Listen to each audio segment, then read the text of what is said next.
अपने दिन का 10% समय हमें अपने सात्विक गुणों को विकसित करने में लगाना चाहिए। किस प्रकार लगाना चाहिए? ज्ञान में। जब आप ज्ञान की बात करते हैं तो आप कुछ पढ़ें, कुछ सुने, कुछ सीखें, वो ज्ञान का हिस्सा है। यहाँ पर चेतन सर ने स्वाध्याय की बात कही। उसके साथ साथ उसके बाद आता है ध्यान। जो भी आपने सीखा, जो भी आपने सुना, जो भी आपने पढ़ा, उस पर चिंतन करना, वो ध्यान का पार्ट। अगली चीज थी दान। ध्यान, दान यानी कि जो उसका मुख्य, अगर आप उसका परिभाषा है तो वो त्याग है। जो कुछ भी आपके पास है, जो भी आपकी यथाशक्ति है, चाहे वो पैसा हो, चाहे वो श्रम हो, चाहे वो समय हो, आपको उसका 10% दान करना चाहिए। उसके बाद है जप। आप जिस भी आराध्य को मानते हैं, चाहे वो जीसस हैं, चाहे वो अल्लाह है, चाहे वो वाहिगुरु हैं, आपको उनका जप करना चाहिए। और उसके साथ में समाधि यानी अपने भीतर झांकना, अपने आप से बात करना, अपने आप को समझना। तो ये बहुत ही शानदार बात कल चेतन सर ने हम सबको बताई थी। अब आज की बात शुरू करने से पहले एक बहुत ही शानदार, बहुत ही वंडरफुल सेशन है दोस्तों, जो हमारे साथ रोमश्री जी कंडक्ट करने वाले। बहुत सारे लोग आप में से थे जिन्होंने कहा कि सर हम थीटा को और डिटेल में जानना चाहते हैं, उसके बारे में थोड़ी सी और ज्ञान हमें चाहिए। बहुत सारे लोग ग्लेस परिवार में हमारे एसईपी कार्यक्रम के जरिए थीटा को पहले ही समझ चुके हैं, लेकिन अब जो ये कार्यक्रम हो रहा है, बहुत सारे लोग ग्लेस परिवार में नए भी जुड़े हैं और लॉकडाउन की वजह से हम वो कार्यक्रम अभी नहीं चला पा रहे थे। तो पुराने लोगों को तो बहुत अच्छे से पता है कि थीटा क्या होता है, हम कैसे कनेक्ट करते हैं, लेकिन बहुत सारे नए लोग हमारे साथ जुड़े हैं। तो मैं रोमश्री जी से आग्रह करूंगा कि वो बिल्कुल बेसिक से इस थीटा के बारे में हम लोगों को बताएं। ये विज्ञान क्या है, ये कैसे काम करता है, और किस प्रकार हम थीटा का इस्तेमाल करते हुए, यूज करते हुए अपनी डेली लाइफ को और बेहतर कर सकते हैं और कनेक्ट कर सकते हैं। तो I would request Romshri ji to please take forward the session from here. Romshri ji, आपका स्वागत। थैंक यू, बहुत बहुत धन्यवाद सरबजीत जी, और आप सबको मेरा नमस्कार, राम राम, गुड मॉर्निंग। सबसे पहले बहुत बहुत धन्यवाद चेतन जी को, सरबजीत जी को, संजीव छिब्बर जी को, और जितने भी अच्छे अच्छे चेहरे हमें दिख रहे हैं हमारी टीम के। टीम ऑफ लाइट मैं ऐसे बोलती हूँ कि प्रकाश को फैलाने वाली ये टीम है हमारी। और बहुत अच्छा लगता है कि जब हम सब मिलकर मेडिटेशन करते हैं या इस तरह की चीज़ों से जुड़ते हैं, तो ये सबसे बड़ा सौभाग्य है। और जैसा आपने अभी रिकैप में बताया और चेतन जी ने जितनी भी चीज़ें बताई, सात्विक गुण और ये सारी चीज़ें, समाधि यानी अपने भीतर झांकना, तो ये सब एक ही चीज़ है, चाहे लेबल अलग अलग है, जैसे थीटा बोल देते हैं हम या कोई और। आप म्यूजिक सुन रहे हैं तो आप गहराई में चले जाते हैं, कोई भी रास्ता हो सकता है, पर जो उसका ओरिजिन है, जो उसका मूल है, वो वही है। तो आज हम थीटा की बात करेंगे क्योंकि हम उसको एज अ टेक्निक यहाँ यूज कर रहे हैं। जब हम ऐसी अवस्था में बैठे हैं, अपने माइंड में बहुत कुछ सोच रहे हैं, तो हमारी जो ऊर्जाएं हैं, हमारे विचार हैं, वो बिखरे हुए हैं, क्योंकि अब हम इतना समझते हैं कि हर चीज ऊर्जा है। तो ऊर्जा चारों दिशाओं में बिखरी हुई है और कंज्यूम हो रही है, अलग अलग जगह पर बिजी है। तो जब हमें अपने जीवन में कुछ परिवर्तन लाना है, तो उस ऊर्जा को वहां से छुड़ाकर फोकस्ड करना जरूरी है। तो इस तरह के जो कार्यक्रम है, जब हम 40 दिन के लिए जुड़े हैं और निरंतर कुछ नया रचने के लिए प्रक्रियाएं कर रहे हैं, तो एक तरह से हम री इन्वेंट कर रहे हैं, पुनर्निर्माण कर रहे हैं अपनी किसी चीज का। जैसे आप कोई सोने की चीज है, उससे कुछ और बनाना चाहते हो, तो उसको आपको पहले पिघलाना पड़ेगा, सोने को। या और भी बिल्कुल बेसिक अगर हम एग्जाम्पल लें मिट्टी का, जैसे आपको कोई मिट्टी से कुछ चीज बनानी है, तो आप कोई पक्का घड़ा है, उसका कुछ नहीं कर सकते। तो गीली मिट्टी अगर आपके पास हो, तो आप उससे कुछ भी बना सकते हो, कोई भी आकार आप उसे दे सकते हो। तो मन को भी एक ऐसी अवस्था में लाना है जहां पर हम कुछ परिवर्तन क्रिएट कर सकें, कुछ नया रच सकें। तो थीटा मस्तिष्क की वो अवस्था है जहां पर आप गीली मिट्टी की तरह हो, जहां पर आप कुछ भी रच सकते हो। आप ईश्वर के भी करीब हो, अगर आप स्पिरिचुअल एस्पेक्ट देखो, आध्यात्मिक एस्पेक्ट देखो, तो आप ईश्वर के करीब हो। ईश्वर क्या है? सृजक है, जो बनाने वाला है। तो जब आप उसके करीब हो, तो आपकी जो सृजनात्मक शक्ति है, क्रिएटिविटी है, वो बढ़ जाती है। तो थीटा मेडिटेशन वही अवस्था को पैदा करती है, और ये आपके लिए कुछ भी नया नहीं है। बेशक नाम नया हो सकता है, पर रोज आप इस अवस्था से गुजरते हो, जब आप रात को सोते हो और इतनी गहराई में होते हो कि आपको कोई आभास नहीं होता कि आप हो या नहीं हो। तो वो थीटा की अवस्था है। पर उसको एक तकनीक के रूप में कैसे इस्तेमाल करें कि हम अपने विचारों से कुछ नया रच दें। तो जैसे सीक्रेट की बात सर ने की कि जब आप किसी विचार को बार बार बोलते हो या बार बार सोचते हो तो 30 से 40% उसका होना यानी उसका वास्तविकता में बदल जाना बढ़ जाता है, चांसेस बढ़ जाते हैं। और जब आप उसी विचार को आंखें बंद करके अपने मन में देखते हो, विजुअलाइज करते हो, कल्पना भी करते हो साथ में, तो उसका होना 50 to 60% बढ़ जाता है। पर जब आप उसी विचार को थीटा मस्तिष्क तरंगों में जाकर भेजते हो तो उसके होने के चांसेस कहीं गुना अधिक बढ़ जाते हैं। ऐसा कहते हैं कि 80 to 90% बढ़ जाते हैं। और इसके अनगिनत एग्जाम्पल ग्लेज में है और जो हमारी टीम के लोगों ने उसको अनुभव किया, उनका अपना अनुभव भी है कि जब उन्होंने इसका इस्तेमाल किया तो चीजें बदली। अब चीजें जरूरी नहीं है जैसा हमने सोचा वैसे ही बदली, पर जो सबसे इस कुदरत में उच्चतम और बेहतर तरीके से है वो आपके लिए घटना घटती है। तो थोड़ा सा इसको और मैं एक्सप्लेन कर देती हूँ, जो इसका रोड मैप है, आपको उस अवस्था में पहुंचना कैसे है। तो जैसे अभी आप बैठे हैं मुझे सुन रहे हैं, तो हो सकता है आप बीटा में हैं या एक्टिवली अगर आप कुछ बात कर रहे हैं या कुछ लिख रहे हैं तो आपका जो मस्तिष्क है वो बीटा तरंगों को पैदा कर रहा है जब भी आप एक्टिव हो। जब आप थोड़ा सा आंखें बंद करके बैठते हो या डे ड्रीमिंग कर रहे हो या अपने बचपन के बारे में सोच रहे हो, अपने घर में कई बार हम सोफे पे लेट जाते हैं कुछ सोचते हैं, तो आप धीरे धीरे आपका जो मस्तिष्क है वो अल्फा ब्रेन वेव उत्पन्न करता है। या हल्का से ध्यान में हो, मेडिटेशन में हो। अगर आप और गहराई में चले जाइए, मान लीजिए आप बैठकर ध्यान कर रहे हैं, बहुत गहराई में चले गए अपने भीतर, तो फिर आप धीरे धीरे थीटा में पहुंच जाते हो। थीटा में पहुंच जाने का मतलब है आपका मस्तिष्क थीटा ब्रेन वेव पैदा करने लगता है, ज्यादा डोमिनेंट हो जाती है थीटा ब्रेन वेव। तो अभी एक टेक्निक है, उसका नाम है थीटा रोड मैप, जो कि एक काल्पनिक यात्रा है, कल्पना है। और जब हमारा मन उस कल्पना में अपनी ऊर्जा को भेजता है तो हमारा मस्तिष्क धीरे धीरे बीटा से अल्फा और अल्फा से थीटा मस्तिष्क तरंगों में पहुंच जाता है। यानी मन में जब आप कुछ सोच रहे हो तो उसका सीधा प्रभाव आपके मस्तिष्क में पड़ता है।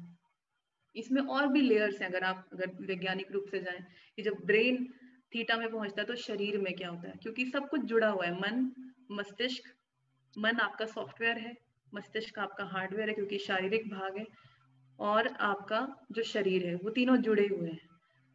तो शरीर पे क्या प्रभाव पड़ता है जब आप थीटा मस्तिष्क तरंगे पैदा करते हो, तो आपका जो लेफ्ट ब्रेन और राइट ब्रेन है, हमारे ब्रेन के दो भाग हैं, दायां और बायां, वो एक अलाइनमेंट में आने लगते हैं और उनके अंदर ऐसे हार्मोन्स सीक्रेट होते हैं, यानी कि उसका स्त्राव होता है आपके मस्तिष्क में जो आपके शारीरिक स्वास्थ्य के लिए अच्छा है, जो आपकी इम्यूनिटी के लिए अच्छा है। तो शरीर को एक मौका मिलता है अपने आप को हील करने का, जो स्वाभाविक रूप से आपको रात को भी मिलता है जब आप सोते हो, मगर क्योंकि हम इतने जटिल हो चुके हैं, हमारी लाइफ इतनी कॉम्प्लेक्स और जटिल हो चुकी है कि अगर हम रात को सो रहे हो तो भी हमारा मन विश्राम में नहीं आ पाता जितना विश्राम उसको चाहिए।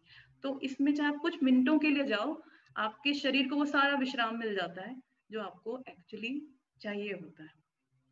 आई होप कि यहाँ तक क्लियर है और मैं अपनी बात समझा पा रही हूँ। तो अब उस ध्यान को करना कैसे है, तो उसके लिए आपको सीधे बैठना पड़ेगा। यदि कोई बीमार है बैठ नहीं सकता तो वो लेट के भी कर सकता है। आपकी रीढ़ की हड्डी सीधी होनी चाहिए, चाहे आप लेटे हैं, चाहे बैठे हैं, चाहे कुर्सी पर हैं, चाहे आप चौकड़ी मार के बैठे हैं धरती पर, किसी भी अवस्था में आप कर सकते हैं। तो रीढ़ की हड्डी सीधी होनी चाहिए, आंखें बंद होनी चाहिए और मुंह भी बंद होना चाहिए। हम 3 गहरी सांसें लेते हैं उसे शुरू करने से पहले।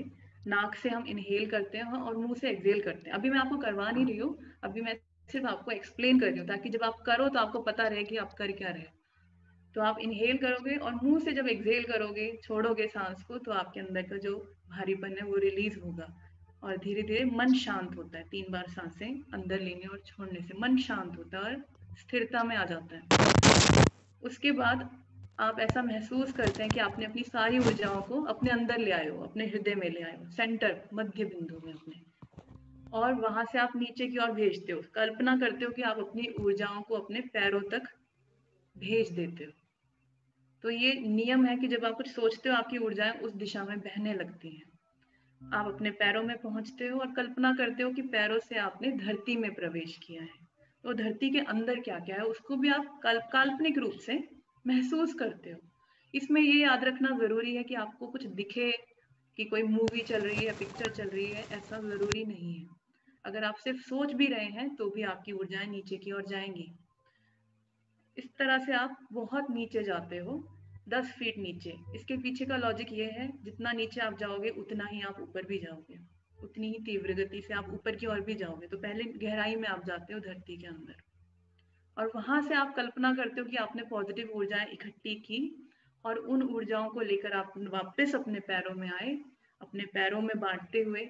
यदि आपको चक्रों का ज्ञान है तो चक्रों में बांटते हुए, चक्रों का ज्ञान नहीं है तो भी कोई बात नहीं, अपने पूरे शरीर में बांटते हुए आप अपने सिर के मध्य बिंदु में पहुंचते हैं।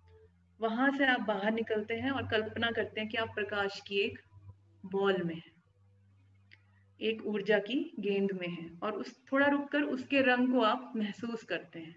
तो जो भी रंग आपका मन कहे कि अरे इसका रंग मुझे लगता है वाइट होना चाहिए, या गुलाबी होना चाहिए, या नीला होना चाहिए, कोई भी रंग जो पहला विचार आपके मन में आए आप उसे स्वीकार कर लेते हैं। उससे होता क्या है, आपकी कल्पना और मजबूत हो जाती है। कल्पना जब और मजबूत होती है, ऊर्जाएं और फोकस्ड हो जाती हैं, तीर की तरह। अभी तो बिखरी हुई हैं, कल्पना का इस्तेमाल करने से वो तीर की तरह फोकस्ड हो जाती है और ऊपर की ओर जाती है। फिर आपने ऐसा महसूस करना है कि जो बॉल है वो ट्रैवलिंग बॉल है, यानी आपको लेकर वो ऊपर की ओर जाएगी। आपको लेकर जाने का मतलब ये नहीं है कि आप शरीर में नहीं रहोगे, आपकी सोच को, आपकी चेतना को, आपके होश के एक हिस्से को लेकर ऊपर की ओर जाएगी। और आप कल्पना कर सकते हैं आप उसके अंदर बैठे हुए हैं आराम से। तो वो बॉल लेकर आपको छत को पार कर जाएगी, आपकी बिल्डिंग को पार कर जाएगी, बादलों को पार कर जाएगी। मैं ऐसा सोचती हूँ कि जैसे एयरप्लेन में हम जाते हैं तो वो जो लेवल होता है जहाँ बादल दिख रहे होते हैं उससे भी ऊपर चले गए, उससे भी ऊपर, उससे भी ऊपर। अपने आप से हम कहते रहेंगे और ऊपर, और ऊपर, और ऊपर। तो उससे क्या होगा, हमारा होश ऊपर की ओर खींचेगा और फोकस्ड होता जाएगा। उसके बाद आप पृथ्वी के ऑरा को पार करते हो और अंतरिक्ष में पहुंचते हो। तो यहाँ पर मैं आपको स्क्रीन शेयर करके थोड़ा सा दिखाऊंगी ताकि आप कल्पना और अच्छे से कर सको।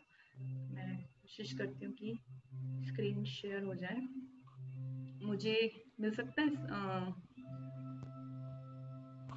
स्क्रीन शेयरिंग का ऑप्शन? ओके, है।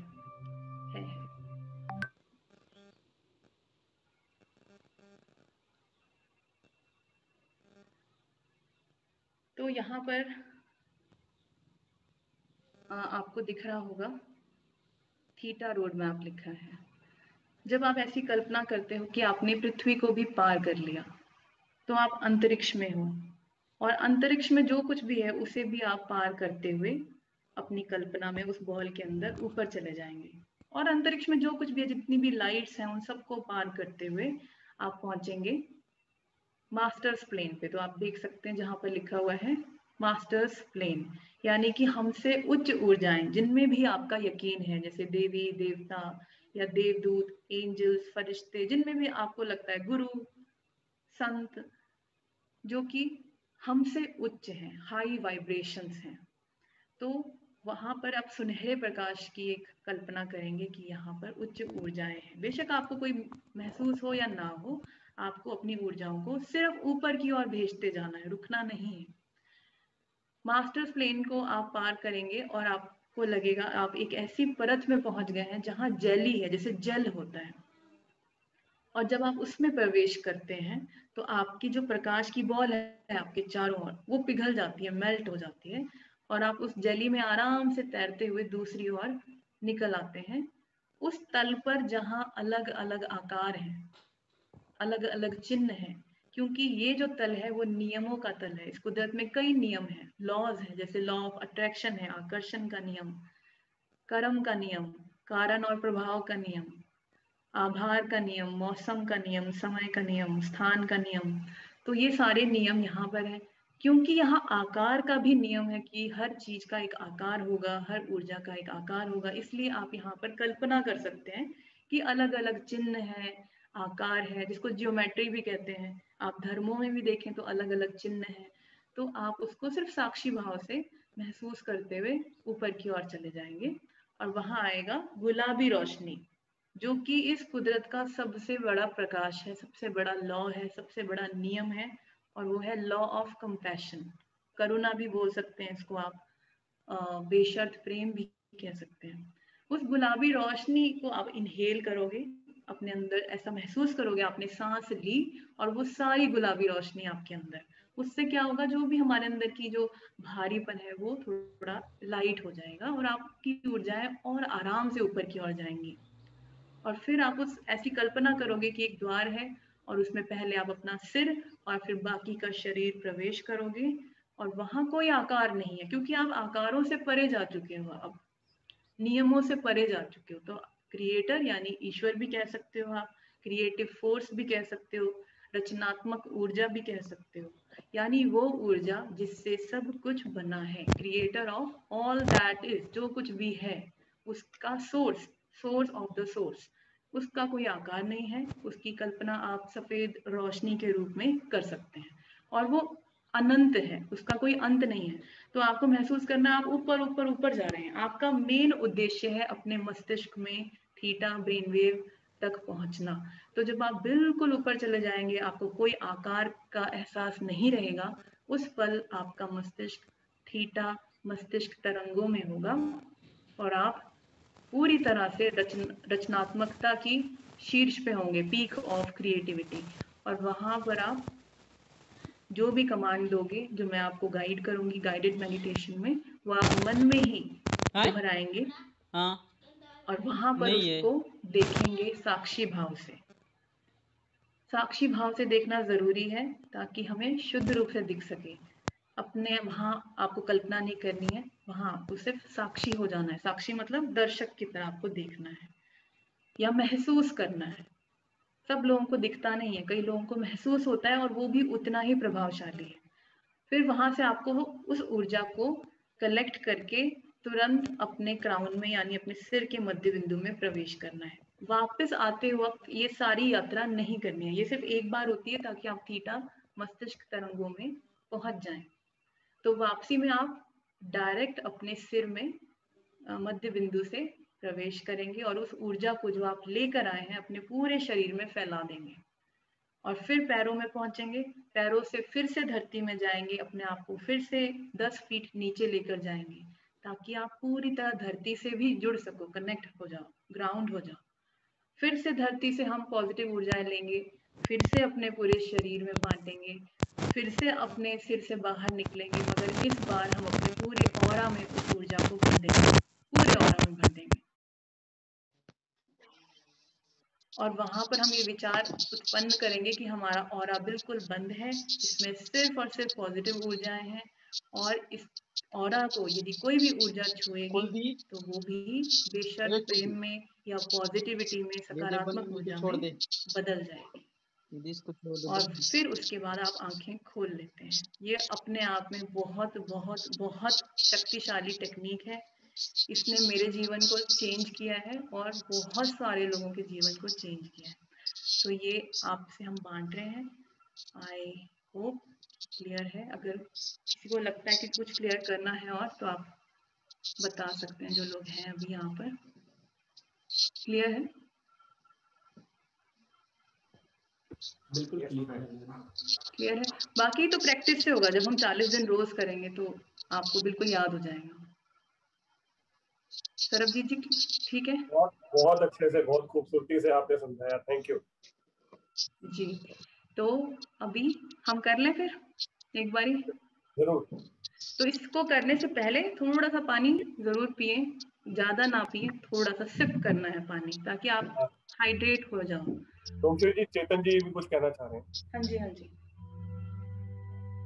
सबसे पहले डोमश्री बहुत बहुत धन्यवाद, आपने बहुत ही खूबसूरती से मेडिटेशन को समझाया है। और मेडिटेशन बहुत सारे लोग करते भी हैं, और इसमें एक बात बहुत अच्छी डोमश्री ने बोली कि देयर आर डिफरेंट टेक्निक्स, अलग अलग तरीके हैं, लेकिन हम वहां पहुंच जाते हैं। तो डोमश्री ने एक शब्द का इस्तेमाल किया, साक्षी। मुझे ऐसा लगा कि मुझे साक्षी शब्द को आपको बताना चाहिए कि साक्षी क्या होता है। बिल्कुल। ठीक है, क्योंकि साक्षी भाव बहुत महत्वपूर्ण है। ठीक है, इसे दृष्टा भाव भी कहते हैं, साक्षी भाव। साक्षी का इंग्लिश में मतलब होता है विटनेस। विटनेस को अगर मैं एक और शब्द से जोड़ दूं तो वह है अनुभव। हम सभी लोगों ने अपने अपने धर्मशास्त्र, अपने अपने धर्मों में सब कुछ पढ़ा है ईश्वर के बारे में, बहुत, जितना किसी ने थोड़ा किसने ज्यादा, लेकिन अनुभव जो है वो आपको समाधि में जाके होता है। जब आप मेडिटेशन करते हैं, उस ईश्वरीय सत्ता का अनुभव जो है वो समाधि में ही मुमकिन है। ये नहीं है कि डे 1 पे हो जाता है, धीरे धीरे होता है। और समाधि से पहले 4 चीजें जो मैंने कल बताई थी वो बहुत जरूरी है, उसको भी मैं बाद में विस्तार से बताऊं। तो साक्षी का मतलब आपको एक सिंपल एग्जांपल से समझाता हूं। मान लीजिए आप कोई मूवी देखने जाते हैं, एक पिक्चर देखने जाते हैं, आप वो पिक्चर बहुत ही अच्छी है, उसमें आप खो जाते हैं। जैसे आप शोले पिक्चर देखने गए, अगर कोई दुख भरा सीन है, आपको आंसू भी आ जाता है। किसी हीरो की उसमें मृत्यु हो जाती है तो आप दुखी हो जाते हैं। लेकिन बिहाइंड द माइंड, दिमाग के पीछे आपको पता है कि मैं खाली साक्षी हूं, जो हो रहा है उस पर मेरा कोई नियंत्रण नहीं है। तो आप उस पिक्चर को सिर्फ दृष्टा भाव या साक्षी भाव में देखते हैं, क्योंकि आप जानते हैं ये मैं सिर्फ इसको विटनेस कर रहा हूं, सिर्फ देख रहा हूं कि ये मूवी में ऐसा ऐसा ऐसा हो रहा है। मैं उस पिक्चर में खुद जाके कुछ क्रिएशन करने की कोशिश नहीं करता हूं। तो जो यात्रा रोमश्री जी ने आपको बताई है, जिसका एकमात्र मकसद यही है कि आपके मन को केंद्रित करके उस परमपिता परमात्मा के साथ जोड़ना, तो उसमें उस यात्रा को सिर्फ साक्षी भाव में रखने को बोल रही हैं। तो ये साक्षी का मतलब है। अगर रोमश्री जी इसमें कुछ आपको लगता है कुछ एडिशन सब्ट्रैक्शन करना हो तो करें। मुझे लगा कि साक्षी समझाना जरूरी। मुझे इसमें एक बात कहनी, थैंक यू आपने इस वर्ड को पिक किया, क्योंकि ये मेरी पूरे आध्यात्मिक जर्नी जो भी है थोड़ी बहुत, उसमें मेरा यही है, प्रैक्टिस है। मैंने अपने नाम के पीछे भी साक्षी लिखना शुरू कर दिया, रोमश्री साक्षी, ताकि मुझे याद रहे कि साक्षी रहना है। और मुझे लगता है कि हमें एक दूसरे से ये भी पूछना चाहिए, साक्षी हो, जैसे हम फोन करके पूछते हैं आप कैसे हो, क्या अभी आप साक्षी हो? तो ये बहुत बड़ी स्पिरिचुअल प्रैक्टिस है, हर वक्त साक्षी रहना। तो थैंक यू, आपने इसको नोटिस किया। एयरफोन दे तो जी, कर लें फिर एक बारी। जी जी। ओके, सो सबसे पहले हम थीटा करेंगे उन सभी लोगों के लिए जो अभी प्रेजेंटली हमारे बीच में स्ट्रगल कर रहे हैं हेल्थ को लेकर। बहुत सारे लोग जो हैं वो अपनी जॉब लूज कर रहे हैं या फाइनेंशियल स्ट्रगल से गुजर रहे हैं। कुछ लोग आईसीयू में हैं और बहुत सारे लोग हमें छोड़कर भी जा चुके हैं। तो हम सबका एक अलग अलग यूनिवर्स है, यानी हमारी अपनी अपना जो जीवन है उसमें हमारा अवचेतन मन बहुत सारे लोगों को जानता है। और आप सब लोगों के पास रिक्वेस्ट आती होगी हर तरह की, प्रार्थना कर दो या हेल्प कर दो, और आपकी भी, आपको लगता होगा मेरी एक लिमिट है। मगर जब हम क्रिएटर से जुड़ते हैं, क्रिएटर के साथ एक होते हैं उस ईश्वरीय ऊर्जा के साथ, तो वहाँ कोई लिमिट नहीं है, वहाँ हम सबको ऊर्जा भेज सकते हैं। पर हाँ, हमें कमांड देनी है, हमारे बाड़ी के अंदर है, शब्दों का इस्तेमाल करना है। उसको काट ले, निकाल रहे हैं हमारे बाड़ी के अंदर है। तो कि क्रिएटर मेरे यूनिवर्स में, यानी मेरे अवचेतन मन जिनका रिकॉर्ड रखता है डायरेक्टली या इनडायरेक्टली, उन सबको बेशर्त प्रेम की ऊर्जा भेज दें। वो भी जो शरीर में है, आप बोलना नहीं था, मत निकालो बोल के, वो भी जो किसी समस्या से गुजर रहे हैं। और फिर हम कल्पना करेंगे कि वो सब एक कलेक्टिव, एक गेंद के अंदर हैं वो सभी लोग, यानी हमारा यूनिवर्स। और उस गेंद के अंदर हम उस प्रकाश को भरेंगे। उस पल साक्षी हो जाना है जब आप देखेंगे कि उस गेंद में प्रकाश कैसे भर रहा है, किस किस तक पहुंच रहा है। हो सकता है आपको ऐसे लोग भी दिखे जो आपने सोचा भी ना हो, तो उसमें आपके पेट्स भी दिख सकते हैं, एनिमल्स भी दिख सकते हैं, हो सकता है आपको अपने घर के रूम भी दिख जाए। यानी क्रिएटर को पता है कि कहाँ पर प्रकाश की ज्यादा जरूरत है, हमें नहीं पता। तो हम कहेंगे सिर्फ हमारे यूनिवर्स में, हमारे ब्रह्मांड में, मेरे जीवन में जिस जिसको भी इस ऊर्जा की जरूरत है उस तक पहुंचे। क्रिएटर मुझे दिखाओ। जैसे ही आप कहते हो मुझे दिखाओ, उस पल आपको साक्षी हो जाना है, यानी कल्पना नहीं करनी, देखने वाला बन जाना है। उसके आगे मैं आपको सारा कुछ मैं ही गाइड करूंगी, तो आपको कुछ नहीं करना, सिर्फ सुनना है। तो आप आराम से बैठ जाइए, रीढ़ की हड्डी सीधी, आंखें बंद। जब आप आंखें बंद करते हैं तो अपने मन की गति को पहचानें, बहुत ज़रूरी है। अपने मन को नोटिस करना कि वो किस तरफ भागता है सबसे पहले।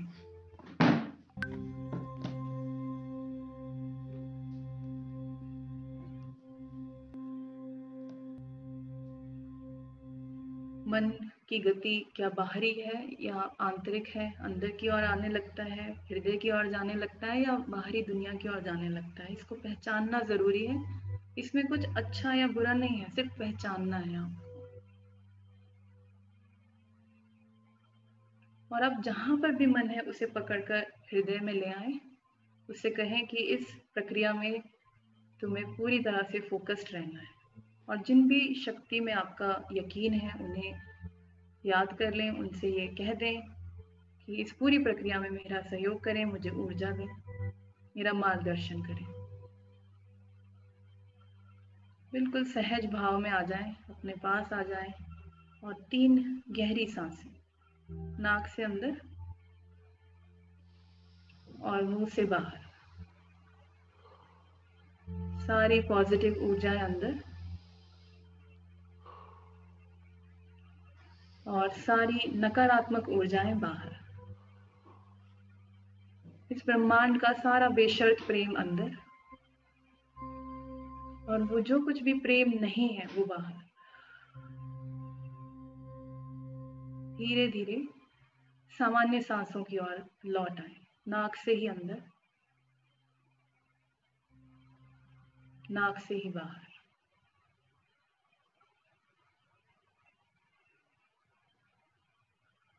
मन को शांत कर दें, शरीर सहज, और धीरे धीरे पूरी ऊर्जाओं को हृदय चक्र में यानी सेंटर ऑफ द चेस्ट, और वहां पर अपनी पूरी ऊर्जाओं को इकट्ठा कर लें। कुछ भी बाहर ना हो, पूरी ऊर्जाएं अंदर। और ये ऊर्जाओं को लेकर नीचे की तरफ उतरें, अपने शरीर में पैरों में आ जाएं। पैरों में महसूस करें अपनी सारी ऊर्जाओं को और पैरों से धरती में उतर जाएं। धरती के भीतर जो कुछ भी है उसे महसूस करें, मिट्टी को, चट्टानों को, पत्थरों को, पानी को, पृथ्वी के प्रेम को, धरती माँ की सहनशीलता को और पॉजिटिव एनर्जीज को, सदियों के ज्ञान को जो धरती माँ के अंदर है। सारी पॉजिटिविटी वहां पर ऊर्जाओं के रूप में इकट्ठी करें और लेकर वापस पैरों में आ जाएं। इस ऊर्जा को अपने पैरों में बांटते हुए ऊपर की ओर खींचें, अपने पूरे शरीर से गुजरते हुए, रीढ़ की हड्डी से गुजरते हुए गले में आ जाएं। इस ऊर्जा को और ऊपर खींचें, अपनी थर्ड आई में यानी दोनों आईब्रोज के बीच में, और ऊपर खींचें अपने क्राउन में यानी सिर के मध्य बिंदु में। खींचते हुए सिर के केंद्र बिंदु से बाहर की ओर निकल आए और इस ऊर्जा से प्रकाश की एक बॉल का निर्माण करें, बॉल ऑफ लाइट। इसके भीतर आप हैं, आपका होश है। थोड़ा रुककर इसके रंग को महसूस करें, इस बॉल के रंग को। जो पहला रंग आपको समझ आए उसे ही स्वीकार कर लें। इससे आपकी कल्पना शक्ति और मजबूत होगी और विचार, होश और फोकस्ड होता जाएगा। ये बॉल आपको लेकर ऊपर की ओर उठ रही है। आप जहां भी बैठे हैं उस क्षेत्र से ऊपर की ओर उठ जाएं। ये बॉल आपको लेकर छत को पार कर जाए, बिल्डिंग को पार कर जाए, बादलों को पार कर रही है, और ऊपर और ऊपर और ऊपर, एयरप्लेन लेवल को पार कर जाए, और ऊपर और ऊपर और ऊपर और ऊपर, पूरे एटमॉस्फेयर को पार करते हुए धरती के ऑरा में बहुत सारी वेव्स हैं, तरंगे हैं। उन तरंगों को पार करते हुए अपने आप को महसूस करें। अपनी कहानी से, अपनी पृथ्वी की विचारों से ऊपर उठ जाए अंतरिक्ष में, जहां अलग अलग ग्रह हैं, नक्षत्र हैं, आकाश गंगाएं हैं। layers and layers of light, dim light, dark lights, colorful lights, तरह तरह के रंगों की रोशनियों को पार करते हुए और ऊपर और ऊपर और ऊपर, अपने आप से कहें और ऊपर और ऊपर और ऊपर और ऊपर चले जाएं, अपनी ऊर्जाओं को ऊपर की ओर खींचता हुआ महसूस करें। अंतरिक्ष को भी पार कर जाएं, उसके परे सुनहरे प्रकाश में प्रवेश कर लें। ये उच्च ऊर्जाओं का प्लेन है, तल है, मास्टर्स प्लेन, जहां हमसे उच्च ऊर्जाएं हैं।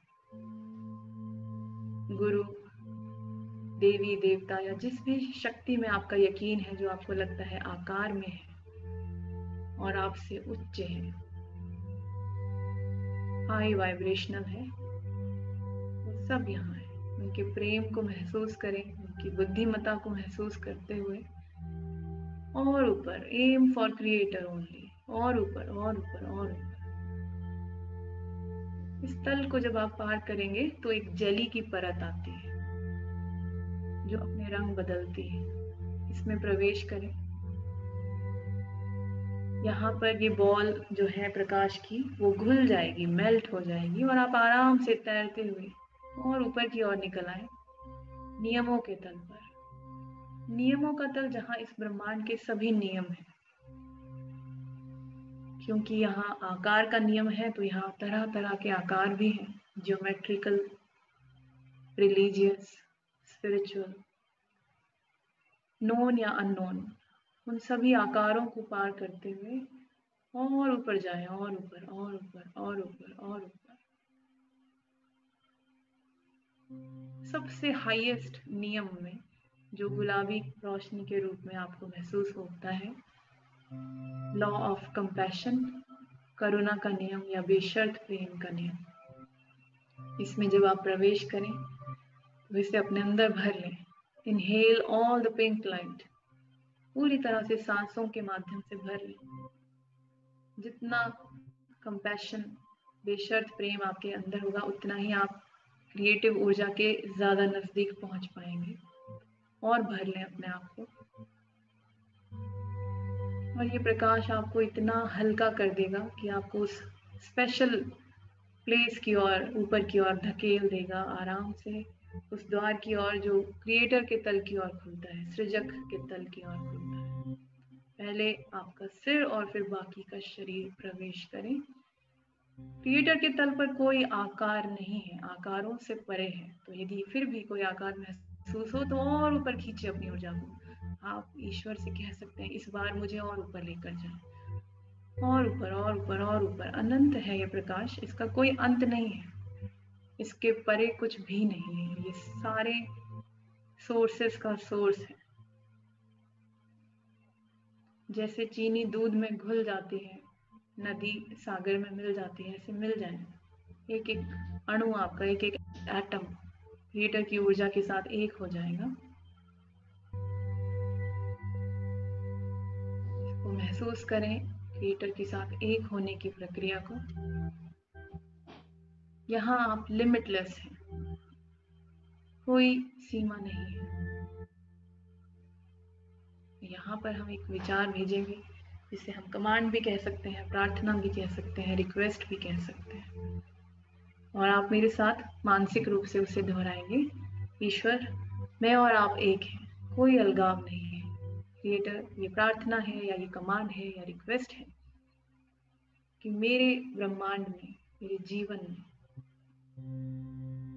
मेरे परिवार में, मेरे बायोलॉजिकल फैमिली, मेरी स्पिरिचुअल फैमिली और वो सभी लोग जो मुझसे डायरेक्टली या इनडायरेक्टली जुड़े हैं, जो शरीर में हैं या शरीर में नहीं है, उन्हें बेशर्त प्रेम भेज दें, सबसे उच्चतम और सबसे बेहतर तरीके से, in the highest and the best way. धन्यवाद क्रिएटर, ये हो चुका है, ये हो चुका है, ये हो चुका है। क्रिएटर, मुझे दिखाओ। कल्पना करें कि वहाँ एक बहुत विशाल बॉल है जो सिंबल है आपके जीवन का, आपके ब्रह्मांड का, जिसमें सभी लोग जो आपसे जुड़े हैं वो हैं, चाहे वो शरीर में है या नहीं है, या किसी भी परिस्थिति से गुजर रहे हैं। वो सब वहाँ है। उसमें आराम से प्रवेश करें, एक साक्षी की तरह, विटनेस की तरह, दर्शक की तरह, और देखें कि ईश्वरीय ऊर्जा कैसे सब में भर रही है। थोड़ी देर के लिए आप मेरी आवाज नहीं सुनेंगे, आप इस प्रक्रिया को पूरी तरह से देखेंगे। आपका देखना बहुत जरूरी है, तो आप देखेंगे।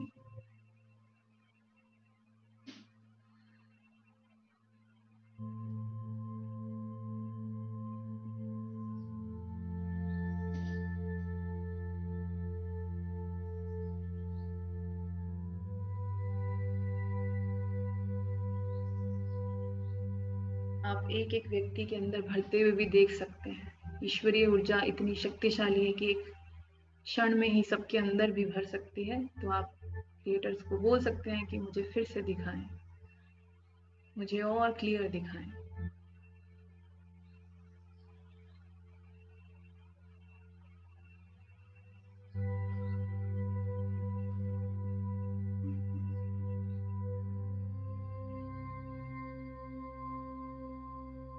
अपनी पूरी बायोलॉजिकल फैमिली यानी आपका जो परिवार है, उसमें आपकी स्पिरिचुअल फैमिली यानी आपके मित्र, आपकी टीम्स, वो सभी लोग किसी भी प्रकार के कष्ट में हैं, वो सभी लोग जो जा चुके हैं, शरीर को बदल चुके हैं, शरीर को छोड़ चुके हैं, उन सबको इस ऊर्जा को प्राप्त करते हुए देखें, महसूस करें।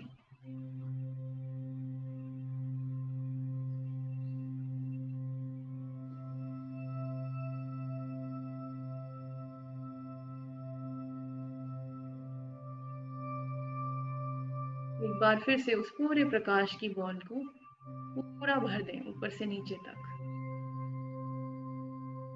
कोई भी कॉर्नर प्रकाश के बिना ना रहे, पूरी बॉल को भर दें अपने मन में और आराम से बाहर आ जाएं।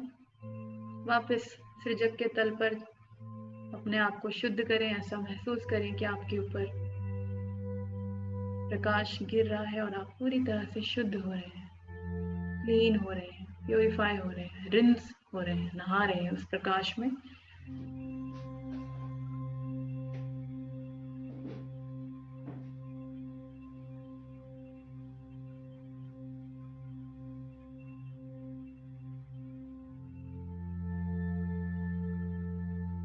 अब यहाँ पर ही हम एक और कमांड करेंगे और वो है अपने लिए। इसे हम कहते हैं मैनिफेस्टेशन थीटा, यानी जीवन का निर्माण करने वाली कमांड। यहाँ पर मैं जो कहूँगी आप मेरे पीछे पीछे दोहराएंगे, मन में ही बोलेंगे नहीं, मन में दोहराएंगे मगर क्लियर दोहराएंगे। मैं ईश्वर के प्रकाश को साक्षी मानकर संपूर्ण ब्रह्मांड में ये घोषणा करता हूँ या करती हूँ कि मैं पूरी तरह से स्वस्थ हूँ, समृद्ध, सुरक्षित और सकारात्मक ऊर्जा से भरा हूँ। मैं जीवन में ग्लेज के साथ नित नई सफलता की ऊंचाइयों को पा रहा हूँ। मेरी समृद्धि, स्वास्थ्य, लाभ और खुशियों का स्रोत ईश्वर ही है। मैं अनंत ऊर्जा, स्वास्थ्य, सफलता और समृद्धि का स्वागत करता हूँ और इस सब का सदुपयोग करने वाली बुद्धि का भी स्वागत करता हूँ। मैं ईश्वर का आभारी हूँ और सभी उच्च गुणों को सीख रहा हूँ। मैं मन, वचन, कर्म, शरीर और आत्मा से संपन्नता, प्रसन्नता, स्वास्थ्य और उच्च ऊर्जाओं को निरंतर ग्रहण कर रहा हूँ। मैं अपने परिवार और ग्लेज के साथ एक अद्भुत, स्वस्थ, समृद्ध, सकारात्मक, ऊर्जावान, ईमानदार, सफल और उपलब्धिपूर्ण जीवन जी रहा हूँ। मेरा जीवन मेरे लिए और सबके लिए कल्याणकारी है। ये हो रहा है, ये हो रहा है, ये हो रहा है। धन्यवाद क्रिएटर, मुझे दिखाओ। साक्षी हो जाए, देखें किस तरह से ये घटना घट रही है। थोड़ी देर के लिए आप मेरी आवाज नहीं सुनेंगे, आप उस उच्चतम जीवन को दृष्टा भाव से देखेंगे। इस बार और आगे चले जाएं, जितना आपने कल देखा था उससे भी उच्चतम तक चले जाएं।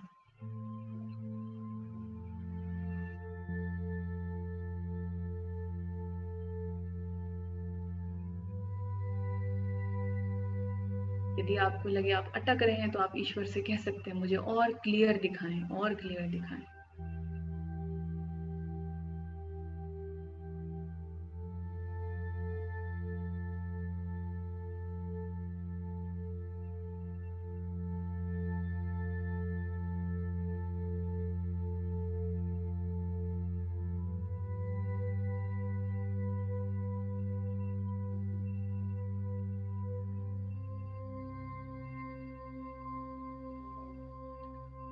इसे और क्लियर करने के लिए आप कह सकते हैं ईश्वर मेरी 3 सबसे महत्वपूर्ण उपलब्धियां दिखाएं।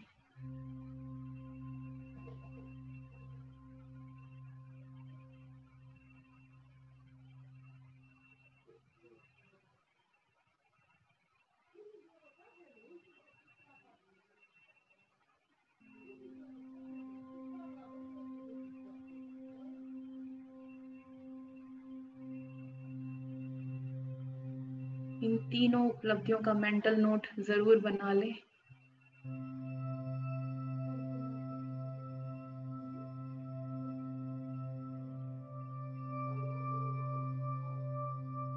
बहुत सुंदर, बहुत अच्छा कर रहे हैं आप लोग।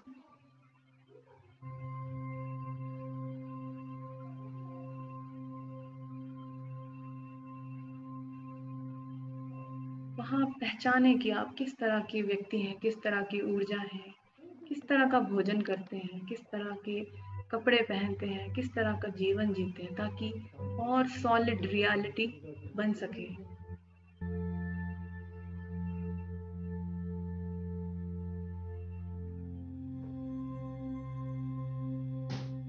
पैरों में क्या पहनते हैं, किसके साथ जी रहे हैं, किसके साथ रहते हैं, कौन सी चीजें हैं जो आप इंजॉय करते हैं, जो आपको आनंद देती हैं।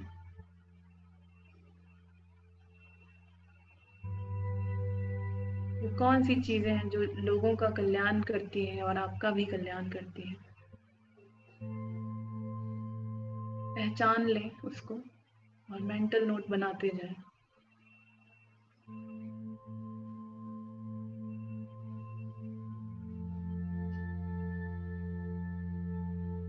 ये आप हैं और ये आप डिजर्व करते हैं, आप इसके हकदार हैं। इस ऊर्जा को लेकर वापस आना है अपने शरीर में। ईश्वर का धन्यवाद दें। थैंक यू क्रिएटर, धन्यवाद ईश्वर। इस पूरी ऊर्जा को लेकर अपने क्राउन से यानी अपने सिर के केंद्र बिंदु से प्रवेश करें अपने शरीर में। मस्तिष्क में लाइट स्विच ऑन करें और पूरे ब्रेन में, अपने मस्तिष्क के सभी कोशिकाओं में इस प्रकाश को बहता हुआ महसूस करें। अपनी पूरी रीढ़ की हड्डी में बहता हुआ महसूस करें। शरीर के एक एक भाग में बहता हुआ खून के साथ blood flow, blood vessels, bones, cells, पूरी कोशिकाएं, शरीर के जो वाइटल ऑर्गन्स हैं, kidney, liver, lungs, heart, pancreas, पूरे शरीर के एक एक भाग में इस ऊर्जा को बहता हुआ देखें। ये आपकी नई ऊर्जा है। अपने पैरों में पहुंचे।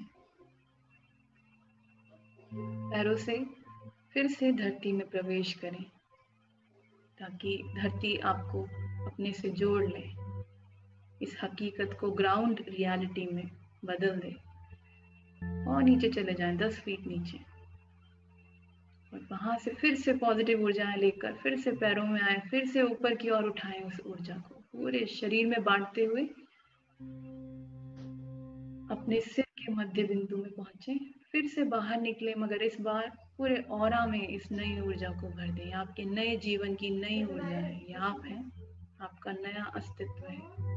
और अब जब आप आंख खोलें तो ये नया जीवन शुरू होगा। अपने आप से अपने मन में कह दे, मेरे ऑरा में नई ऊर्जाएं हैं, पॉजिटिव ऊर्जाएं हैं। मेरे ऑरा को यदि कोई भी ऊर्जा स्पर्श करेगी तो वो सिर्फ और सिर्फ पॉजिटिविटी में ही बदल जाएगी। मेरा ऑरा प्रोटेक्टेड है, सुरक्षित है। और धीरे धीरे आंखें खोल लें। धीरे धीरे जब आप आंखें खोलें, अपने आसपास देखें तो अपनी आंखों में नई ऊर्जा को महसूस करें और एकदम से बातचीत ना करें। थोड़ा सा पानी ज़रूर सिप करें ताकि जो आपने अभी अभी रचा वो आपकी कोशिकाएं, आपके सेल्स पानी के माध्यम से रजिस्टर कर लें, रिकॉर्ड कर लें अपने अंदर और उसे पहचान लें।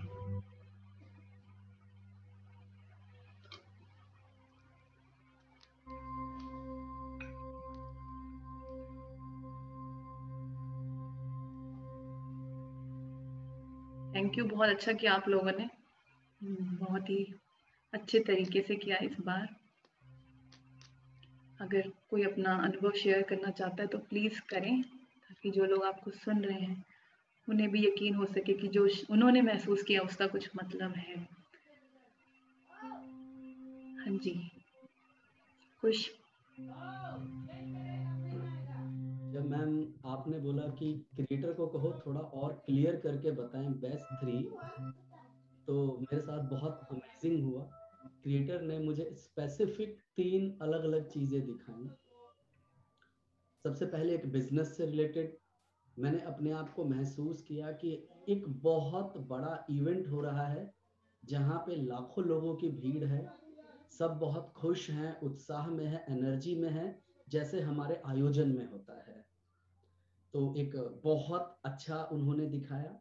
दूसरा, उन्होंने मेरे को परिवार से संबंधित दिखाया कि जहाँ पर मैं अपने परिवार के साथ, मुझे विदेश यात्रा करना बहुत पसंद है, तो अपनी मम्मी के साथ, वाइफ के साथ, बच्चों के साथ मैं कहीं विदेश यात्राओं पर हूँ और सब बहुत खुश हैं। दूसरा, उन्होंने मुझे वो दिखाया। तीसरा, उन्होंने मुझे दिखाया, मैं थोड़ा सा समय जब मिले तो मैं बाहरी चीज़ों में दूसरों की मदद करने का भी प्रयास करता हूँ, तो उन्होंने मुझे तीसरा दिखाया कि जैसे मैं कुछ लोगों की बहुत अच्छे से मदद कर रहा हूँ, जैसे कि एक गौ सेवा है, और एक दूसरा वो मुझे थोड़ा क्लियर नजर नहीं आया कि मैं कुछ उस तरह का सेवा भाव से रिलेटेड ही कुछ कर रहा हूँ मैं। तो 3 बिल्कुल स्पेसिफिक कमांड देते के साथ उन्होंने बिल्कुल क्लियरली तीनों अलग अलग पिक्चर दिखाई, जो बहुत बहुत अच्छा था। ये मेरा अनुभव है आज। बहुत बढ़िया, ये हो चुका है। ये हो चुका है, ये आपकी बस वास्तविकता बन चुकी है, बस आपको आगे उसको फिर से विटनेस करना है। सरबजीत जी बताओ। मैं चाहूंगा मेरे से पहले ताज जो है, ताज आपका कैसा अनुभव रहा, आप बताएंगे? जी सर, नमस्ते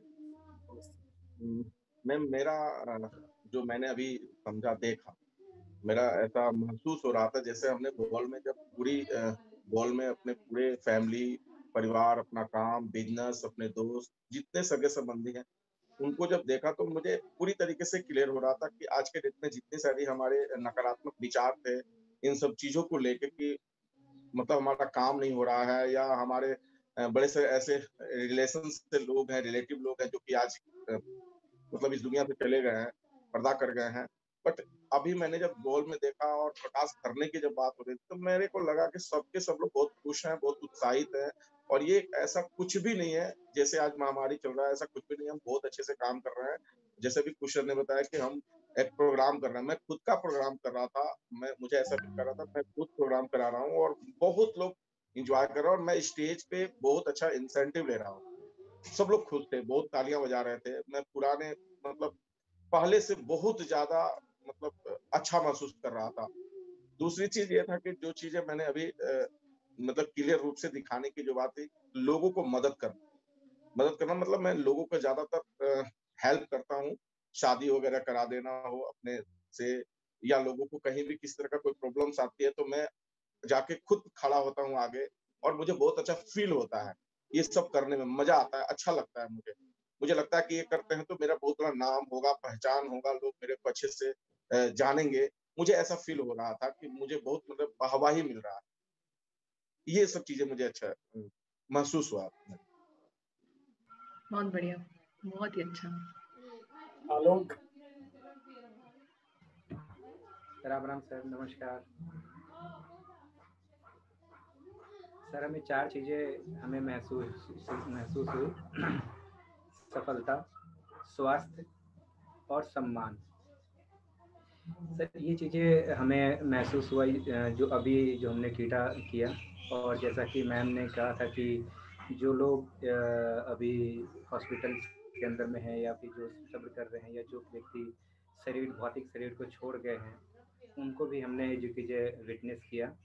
वो है जो चीज़ें वो अपने स्थान पे जो आत्मा लोग कहते हैं वहाँ पे वो पहुँच चुके हैं, और प्लस साथ के साथ जो है जो अभी हॉस्पिटल्स के अंदर में जिनका फोन है उन सबको मैंने महसूस किया कि वो लोग बिल्कुल ठीक हैं और वो है जो कि अपनी फैमिली के साथ बहुत हैप्पी हैं। Thank you. बहुत ही अच्छा, बहुत अच्छा आलोक, बहुत बढ़िया। रंजनी आप बताएं।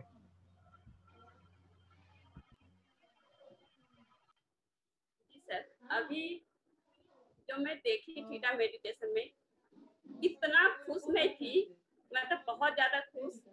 और मेरे दिमाग में एक ही बात चलती है अपने काम को लेके हर वक्त, और अभी भी मुझे सिर्फ वही दिखा। मैम जो वर्ड बोल रही थी जैसे फैमिली के बारे में, तो फैमिली दिखा जहाँ सभी लोग बहुत खुश है, और मैं अपनी फैमिली में सबकी मदद भी कर रही हूँ। उसके बाद जब बोले कि वो व्यक्ति जो आज शरीर में नहीं है, जो शरीर को छोड़ चुके हैं, उसमें भी कई सारे लोग मुझे दिखे जो हमारे बहुत करीब थे, कुछ पुराने लोग और कुछ हाल फिलहाल के लोग मुझे दिखे, और वो सब बहुत अच्छे जगह पर हैं और अभी ठीक हैं। उसके बाद जब मैम बोली 3 चीजों को स्पष्ट रूप से देखें, तो वो 3 चीज मुझे बहुत क्लियर दिखी। सबसे पहला चीज, मैं एक बहुत बड़े स्टेज पर हूँ जहाँ लाखों लोगों की संख्या, जैसे अभी कुछ सर बता रहे थे, और वहां पर मैं स्टेज पर ट्रेनिंग दे रही हूँ, बात कर रही हूँ, जहाँ लोग मतलब बहुत खुश है, बड़े बड़े इंसेंटिव मिल रहे हैं, लोगों को एक्साइटेड है। उसके बाद एक चीज अपनी फैमिली के जो मेरा सपना है वो भी मुझे दिखा कि वो सपना पूरा हो चुका है। और तीसरी चीज जो मुझे दिखी, मैं लड़कियों की टीम को लेकर मैं विदेश गई हुई हूँ, और वहां पर रोमश्री मैम हमारे साथ है, और इंडिया का झंडा लहराते हुए हम लोग आगे बढ़ रहे हैं, जय गैल्वे का नारा लगा रहे हैं। ये चीज दिखा। बिल्कुल बिल्कुल, मैं हूँ आपके साथ। बहुत अच्छा लगा, वाकई मन को बहुत शांति मिल रहा है और लग रहा है कि ये हो चुका है। बिल्कुल बिल्कुल, किसी तल पर तो आप कर चुके हो, बस अब आपको फिर से उससे गुजरना है। थैंक यू मैम, इतना अच्छे से ये थीटा मेडिटेशन कराने के लिए। और ये जितना बार मैं करती हूँ ना, उतना बार अपने आप को बहुत अच्छा महसूस करती हूँ। ये तो मैं पहले भी कर रही थी, लेकिन एक अपनी सोच में बता रही हूँ। आज से 3 से 4 दिन पहले की बात है, जब हमारा डे 1 हो रहा था स्टार्ट, उस दिन मुझे लग रहा था, क्योंकि जो आसपास की घटनाएं घट रही थी ना, मेरे मन में एक डर बैठ गया था कि जो हॉस्पिटल जाएगा वो वापस नहीं आएगा। ऐसी कुछ बातें मेरे दिमाग में बैठ गई थी, और कोई भी जब मुझे फोन करता ना, तो मैं बोलती नहीं हॉस्पिटल मत जाओ, दवाई ले लो, ये कर लो वो कर दो। हॉस्पिटल जाने की मैं सलाह नहीं देती थी, एकदम बहुत ज्यादा डर। और मेरे पास लोगों की रिक्वेस्ट आते थे कि मैम आप थीटा कर दो मेरे लिए, कई सारे लोगों का। तो मैं करती थी, तो मेरे अंदर ना एक मतलब कुछ नेगेटिव विचार जो आ जाते बीच में, वो आते थे। तो मैं उस वक्त सोचती थी काश रोमश्री मैम हम लोगों को थीटा कराती तो अभी बहुत अच्छा होता, ये चीज निकल पाता। और पता नहीं, ये कुदरत ने मेरी बात को मान ली, और इंटरनेशनल फैमिली डे के दिन आपने डे 1 स्टार्ट किया, और बहुत अच्छा से उस दिन से आज तीसरा डे है, हम लोग थीटा मेडिटेशन कर रहे हैं और इस चीज को क्लियर कर पाए। इसके लिए बहुत बहुत धन्यवाद रोमश्री मैम का, और हमारे भगवान स्वरूप Guru Chetan sir, Sanjeev sir, Sarabjit sir और कुश सर का, और मेरे सारे ऑल ग्लेस फैमिली का। वाकई में ग्लेस फैमिली बहुत अच्छा फैमिली है, और हमारे जो गुरु है ना, ऐसे गुरु हैं कि परेशानी से पहले हम लोगों को हल दे देते हैं। Thank you so much. बहुत सुंदर, थैंक यू।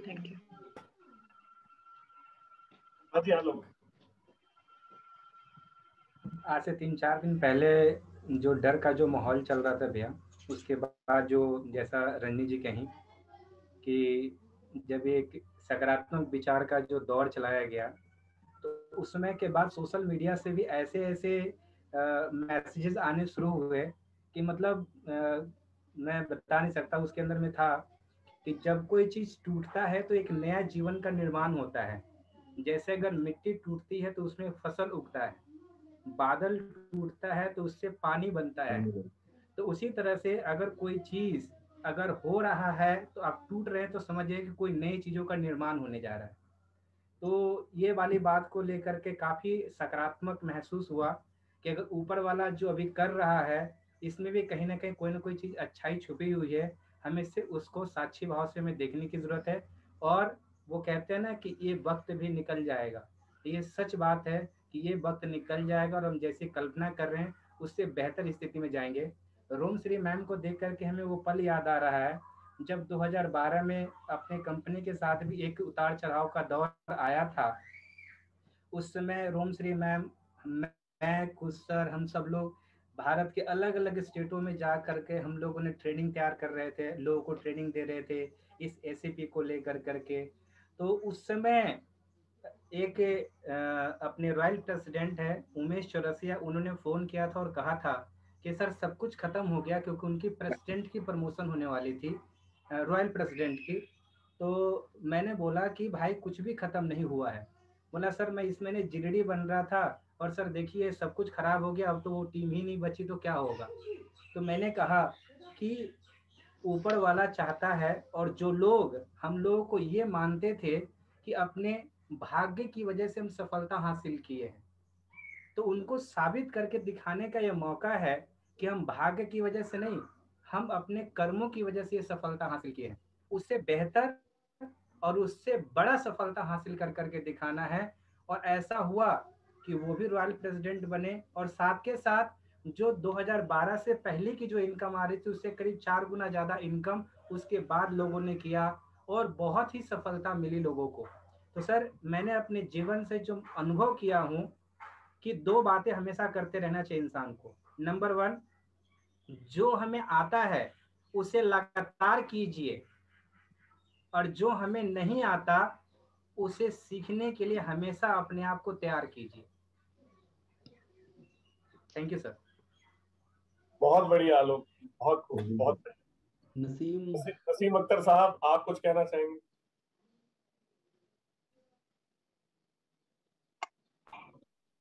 सबसे पहले सर आप सबको आदाब एंड थैंक्स टू ऑल।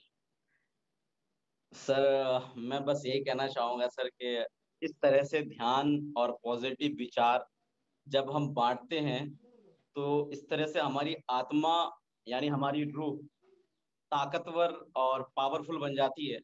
और सबसे पहले इसके लिए थैंक यू आप सभी का कि हम सभी के आत्मा को, रूह को ताकतवर बनाने और उसकी पावर को सजाने और हमें ये महसूस कराने के लिए कि हमारी आत्मा अगर पावरफुल हो जाएगी, हमारी रूह अगर पावरफुल हो जाएगी तो हम तो अपने आप पावरफुल बन जाएंगे। दूसरी बात मैं ये कहना चाहूंगा सर कि ये थीटा या ध्यान, हो सकता है शब्द अलग हों, हो सकता है मतलब अलग हो, माना अलग हो, लेकिन मकसद एक ही है। यानी कि मकसद एक ही है कि हम अपने रूह को ताकतवर बनाएं, हम परमात्मा से, खुदा से जुड़ जाएं और अच्छे लोगों से जुड़े रहें ताकि हमारी रूह ताकतवर बने। और जब हमारी रूह ताकतवर बन जाएगी, जब हम उसे जुड़े रहेंगे, जैसे हमारी बॉडी को ताकतवर बनाने के लिए खाने की जरूरत है, वैसे हमारी रूह को ताकतवर बनाने के लिए खुदा से या अच्छे नेक लोगों से जुड़े रहने की जरूरत है ताकि हमारी रूह ताकतवर बन जाए। और तीसरी बात यही कहना चाहेंगे सर, जब हमारी रूह ताकतवर बन जाती है तो हम जब दुआ करते हैं तो हमारी दुआएं बहुत जल्द आसानी से कबूल हो जाती है, क्योंकि जिनकी रूह ताकतवर होती है, जिनका स्पिरिचुअल पावर होता है, वो जब भी कोई भी दुआ मांगता है तो जल्दी क्रिएटर यानी खुदा कबूल कर लेता है। और इसमें करोड़ों रुपया इस समय या लाखों अरबों रुपया एक समय अगर कोई मदद कर दे, शायद उससे बड़ी पावर अगर कोई मदद, उससे बड़ा मदद कोई कर सकता है तो वह है लोगों की इस समय दुआ। करोड़ों रुपये से ज्यादा ताकतवर चीज है, वह है दुआ। तो ये दुआ हमें तभी कबूल होगी जब इस समय हम अपने रूह को ताकतवर बनाएंगे, जो कि इस समय हम लोग बहुत अच्छे से कर रहे हैं। इसके लिए एक बार फिर से बहुत बहुत धन्यवाद। Thank you. बहुत बढ़िया, बहुत। अब मैं उस इंसान से रिक्वेस्ट करूंगा कुछ कहने के लिए जिनसे मैंने बहुत कुछ सीखा है। उन्होंने मुझे हमेशा ऊर्जा दी है, गाइड किया है। संजीव भैया हमारे बीच में है। संजीव भैया आप प्लीज कुछ बताएं, कुछ कहें कि आपका कैसा एक्सपीरियंस रहा। सबको पहले हाथ जोड़ के राम राम मेरे भाइयों, सबको राम राम। राम राम सर, नमस्कार। दोस्तों रोमश्री, पहले तो आपका बहुत बहुत धन्यवाद। सरबजीत भाई आपका भी बहुत बहुत धन्यवाद, क्योंकि आपने जो आज से 3 दिन पहले फोन करके बोला था कि ऐसे ऐसे शुरू करने की सोच रहे हैं, तो आपका क्या ओपिनियन है। तो जब मैंने सरबजीत को उनकी 2 मिनट बात सुनी तो मुझे लगा कि यार ये बहुत ज़्यादा अच्छा आइडिया है, पर इस बारे में आप ज़रूर इसको करें, लेकिन क्या आप थोड़ी देर और बात कर सकते हो। तो मैंने बोला ये जो थोड़ी देर और बात करने को बोल रहा हूँ, इसका मतलब ये बिल्कुल नहीं है कि इससे ये डिसाइड हुआ कि हम करें या ना करें, ऐसा नहीं है। इसको करना चाहिए, लेकिन आप थोड़ी देर और बात करो ताकि मुझे थोड़ा और अच्छा लगे। ये बहुत सुनने में बहुत ज़्यादा अच्छा है, ये मन को सुकून देने वाला है, मतलब आपके दिमाग को और नॉलेज दे रहा है और रिलैक्स कर रहा है। क्योंकि मैंने रोमश्री बहुत ना इन सब मतलब इस तरह की प्रैक्टिसेस को नहीं किया है, तो मुझे कनेक्ट करने में थोड़ी परेशानी आ रही है अभी भी, है ना। मैं कभी कनेक्ट होता हूँ, कभी हट जाता हूँ, फिर कोशिश करता हूँ। तो जैसे जैसे आप बोलते हैं मैं इमेजिन करता हूँ और कोशिश करता हूँ कि मैं कनेक्ट करूँ, बीच में हट जाता हूँ, फिर कोशिश करता हूँ। पर हाँ, डे बाय डे, आज तीसरा दिन है तो मैं पहले दिन से आज काफी बेहतर हूँ। लेकिन आज एक चीज ऐसी हुई जब आपने बोला कि 3 अपनी अचीवमेंट्स आप सोचें कि वो कौन कौन सी हैं, तो मैं वो 3 अचीवमेंट्स अपनी फ्यूचर में नहीं सोच पाया, मैंने अपनी बीती हुई जिंदगी में ढूंढी। तो एक ऐसी हैरानी वाली बात मेरे सामने आई जिसको कि अभी सब लोग बात कर रहे थे, तो मैं उन्हीं 3 बातों को सोच रहा था कि क्या यही बेहतरीन बातें हैं, क्या यही बहुत अच्छी हैं। अभी तक मैं कहीं पहुंचा तो नहीं, पर मुझे इससे बेहतर कोई बात नहीं लगी। मैं 3 बातें अगर कहो तो कम शब्दों में बताने की कोशिश करता हूँ। चेतन भाई को शायद मैंने ये बात पहले बताई है। पहली वाली बात जो है मैं भूल गया था, वो मेरी माँ ने मुझे याद दिलाई वो बात। जैसे कहीं हम परिवार में बैठ के बात कर रहे थे तो उन्होंने बोला ये ऐसा था, तो उस घटना के बारे में मुझे याद आया। मैंने बोला हाँ माँ ये तो हुआ था, पर मैं भूल गया था। वो क्या हुआ था, मैं बहुत, जब हम जिंदगी के काफी गरीबी के दौर में थे और सर्दियों के दिन थे और मेरे पास एक लेदर की जैकेट थी, और वो लेदर की जैकेट थी पैचेस वाली, जो जैसे टुकड़ों को काट के जैकेट बनाई जाती है ना, जो कि सबसे सस्ती मिलती है। अलग अलग रंग के टुकड़े होते हैं, जिससे कि उसको डिजाइन नहीं चाहिए होता आपको, अपनी ठंड किसी तरह रुक जाए उसके लिए आपने एक जैकेट ली होती है ना। वो एक ही इकलौती जैकेट थी मेरे पास। और मैं रात को कहीं से आ रहा था, तो हमारे जहां हम रहते थे उसके पास में खाली प्लॉट था। उस प्लॉट में एक गाय ने बच्चा दिया था, एक बछड़े को जन्म दिया था। तो मैंने देखा कि ये गाय का बछड़ा, और काफी ठंडा, मुझे लगा ये तो बछड़ा रात को जी नहीं पाएगा, इतनी ठंड है, तो इसको क्या किया जाए। तो मैंने वहां से सामने वाले घर में हिम्मत करके, क्योंकि रात को 10:30 11 बज गए थे, नॉक करके उनको बोला जी मुझे एक फोन करना है, मैं कर लूं। मैंने अपने पड़ोसी घर में फोन करा और उनको बोला आंटी मेरी मम्मी को बुला दो, मुझे उनसे बात करनी है, तो जरूरी है। तो उन्होंने बुला दिया। तो मेरी माँ को मैंने बोला माँ ऐसे ऐसे गाय ने एक बछड़ा दिया है और यहाँ बहुत ठंड है, ऐसी तो मर जाएगा, क्या करूं मैं।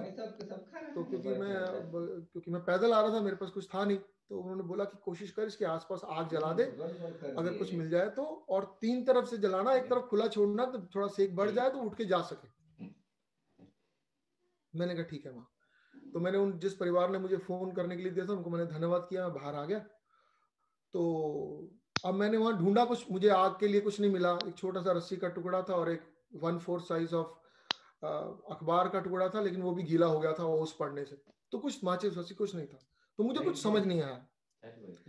तो क्या हुआ कि पता नहीं कैसे मेरे को एक ऐसे आइडिया आया, मैंने अपनी जैकेट उतारी और मैंने उस गाय के बछड़े पर डाल दी, और नेचर को ये कहा कि भाई भगवान मेरे पास यही सामर्थ्य है, मतलब मैं इससे बेहतर कुछ भी नहीं कर सकता। अब अगर ये बछड़ा हिलेगा तो ये जैकेट गिर जाएगी और कोई दोबारा डालने वाला नहीं है और मुझे घर जाना है। तो मैंने अपनी तरफ से अपना जो कर सकता था मैंने किया, और बाकी आप जानो और ये सिचुएशन जो भी है। और मैं घर आ गया वहां से। तो जब मैं घर पहुंचा तो मम्मी ने बोला वो तू इतनी ठंड में आ रहा है, कमीज पहनी हुई है, तेरी जैकेट कहाँ है? तो मम्मी ने दरवाजा खोला था, मैंने बोला माँ वो मैं दोस्त के घर था, वहां रह गई, मुझे दोस्त कुछ ऐसे ही झूठ वूठ बोल के मैंने बताया नहीं, मैंने बोला कि ऐसे ऐसे वो दोस्त के घर रह गई है, मैं कल ले आऊंगा। बोलो भी घर में होगा अच्छा, तो मैं आ गया। घर में होगा आजकल। उसके बाद मेरे मन में थोड़ी बेचैनी थी, तो अगले दिन सुबह मैं उस प्लॉट पे गया देखने के लिए कि कुछ अनहोनी तो नहीं हुई है। तो वहाँ ना गाय थी, ना उसका बछड़ा था, और ना ही जैकेट थी, लेकिन मेरे मन को ये तसल्ली थी कि वहाँ कुछ ऐसी कोई खराब घटना नहीं घटी। तो एक तो ये बात मुझे लगी कि मेरी जिंदगी की 3 अचीवमेंट्स में तो एक ये लगी मुझे। दूसरी एक घटना 2002 की है। एक कोई परिवार में ऐसा काम हुआ जिसके काम के बाद मेरे पिताजी को मुझसे हमेशा शिकायत रहती थी कि मुझे वो बहुत पढ़ाना चाहते थे। वो चाहते थे कि मैं आईएएस बन जाऊं, आईपीएस बन जाऊं, और मेरा पढ़ाई में मन नहीं लगता था, मेरा खेल में बहुत मन लगता था। तो ये मेरे पिताजी के जो उनकी उनकी जो उम्मीद थी या उनका जो चाहत थी उससे बिल्कुल उल्टा काम था। मतलब समझे कि 180 डिग्री अलग था। वो इस कोने पे थे और मैं इस कोने पे था, बस इतना फर्क था। उनके लिए खेलना मतलब खेलते हुए देखना मुझे बड़ी परेशानी थी, और मुझे पढ़ना बहुत परेशानी थी, ऐसी सिचुएशन थी। तो ये शिकायत उनकी मेरी बचपन से लेकर काफी लंबे समय तक रही। लेकिन एक घर में एक ऐसा 2002 में काम हुआ कि मेरे पिताजी ने मुझे बिठाया अपने पास। तो उन्होंने मुझे बोला कि किसी काम पे बहुत खुश हुए हो, और मैं हैरान हूँ उन्होंने कैसे बोला। उन्होंने मुझे कहा कि संजीव मतलब मैं तुझे आज ना जो पितृ ऋण है उससे मुक्त करता हूँ। तो मैं बहुत हैरान था उनके शब्द सुन के कि मतलब, मैंने बोला डैडी क्या होगा?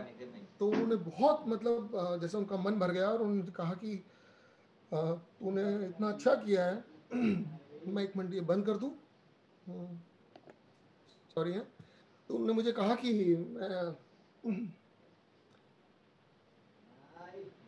मतलब तुम्हें पितृ ऋण से मुक्त करता हूँ। तो मतलब एक ये घटना लगी, और एक तीसरी एक और घटना है। जैसे चेतन सरबजीत हैं, इनको थोड़ा आइडिया है, ताकि ये भी मेरी ऑनेस्टी को समझें, इसलिए मैं शेयर करता हूँ कि मेरी दोनों बेटियां मेरे पास हैं। ये मुझे अपनी 3rd अचीवमेंट लगी। तो ये 3 बातें मुझे अचानक, जब मैंने चाहा कि उस परमात्मा को कि मुझे मेरी 3 अचीवमेंट बताएं, तो ये 3 बातें मेरे सामने आई। तो मुझे लगता है कि मैं जरूर मतलब उसकी कृपा हुई या मैं कनेक्ट हुआ उससे, जिसका ये रिजल्ट रहा। तो ये मेरे साथ घटा। तो बहुत सुंदर अनुभव, सुनने में शायद छोटे लगे पर शायद life transforming moments of your मुझे नहीं लाइफ। मालूम, पर बहुत सारा धन्यवाद आपका, बहुत सारा धन्यवाद। आपका धन्यवाद शेयर करने के लिए इतनी ऑनेस्टी के साथ। Thank you. बहुत बढ़िया।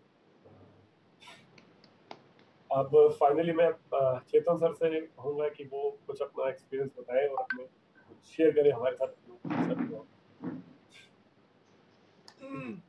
Thank you very much. Thank you Sanjeev मेरे भाई, thank you Romshri and everybody. Sanjeev ने बड़ी ऑनेस्टी से एक्सप्रेस किया, और जैसा संजीव ने महसूस किया, मुझे लगता है ऐसे और भी हमारे डिस्ट्रीब्यूटर होंगे जिनको ये परेशानी आ रही होगी, वो कनेक्ट नहीं कर पा रहे होंगे। तो मैं रोमश्री से यही कहूंगा, जैसे आज थीटा को पूरा एक्सप्लेन किया, ऐसे लगातार 5-7 दिन एक्सप्लेन करें, क्योंकि कई बार क्या होता है, व्यक्ति पहली बार में ठीक से सुन या समझ नहीं पाता, और प्रैक्टिस से सब कुछ होता है। तो 5-6 दिन जब आप एक्सप्लेन भी करेंगे और लोग कोशिश भी करेंगे, तो मुझे पूरी उम्मीद है हमारे संजीव भाई भी और बाकी वो सारे डिस्ट्रीब्यूटर भी अपने अनुभव ऐसे ही शेयर कर रहे होंगे जैसे बाकी लोग शेयर कर रहे हैं, क्योंकि ये सार्वभौम सत्य है। यहाँ पे कोई ऐसा व्यक्ति नहीं है जिसको कोई इंप्रेशन मारना है। मैं इस बारे में थोड़ा सा एक पहले तो अपने अनुभव शेयर करता हूँ, फिर बाद में कुछ एडिशन करूंगा थोड़ा सा। जब मैं उस क्रिएटर के साथ वननेस में चला गया, यानी उसके साथ था मैं। तो रोमश्री जी ने एक कमांड दी थी कि आप उससे लाइट लेके एक वॉल में जाके आपके साथ जितने भी कनेक्टेड लोग हैं उनको इनलाइटन कीजिए। तो अपने कंपैशन में, निष्काम भाव में मैंने अपनी तरफ से सबको लाइट भेजी, उनको भी जो हमारे साथ हैं, उनको भी जो हमारे साथ नहीं है। वासुदेव कुटुंबकाय पूरे भारत में, क्योंकि जब आप क्रिएटर के साथ हैं, इनफाइनाइट शक्ति के साथ है, तो फिर कंजूसी किस बात की।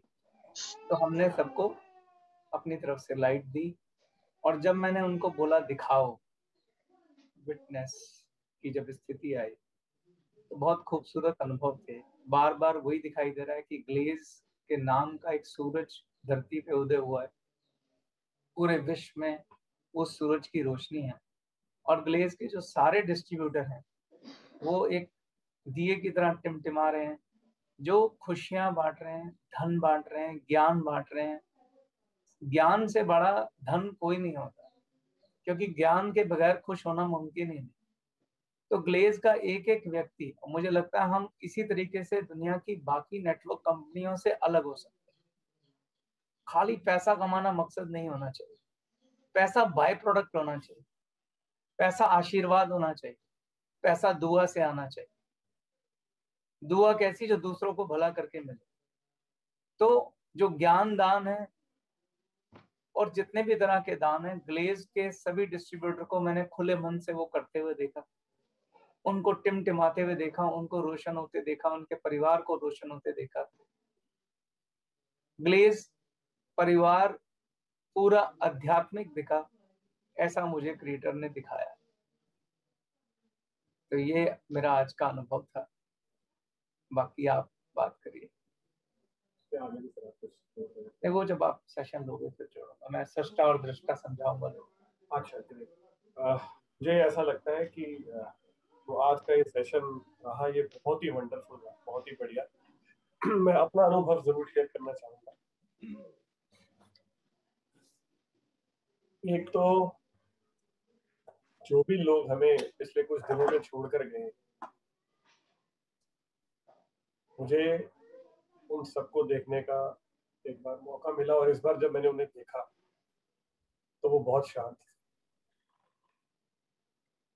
बहुत पीसफुल और बहुत रिलैक्स थे, और मैंने उन्हें मुस्कुराते हुए देखा, जिससे मुझे बहुत शांति महसूस हुई। मैंने अपने बहुत अच्छे साथी खोए हैं पिछले कुछ दिनों में, और उनसे मिला, और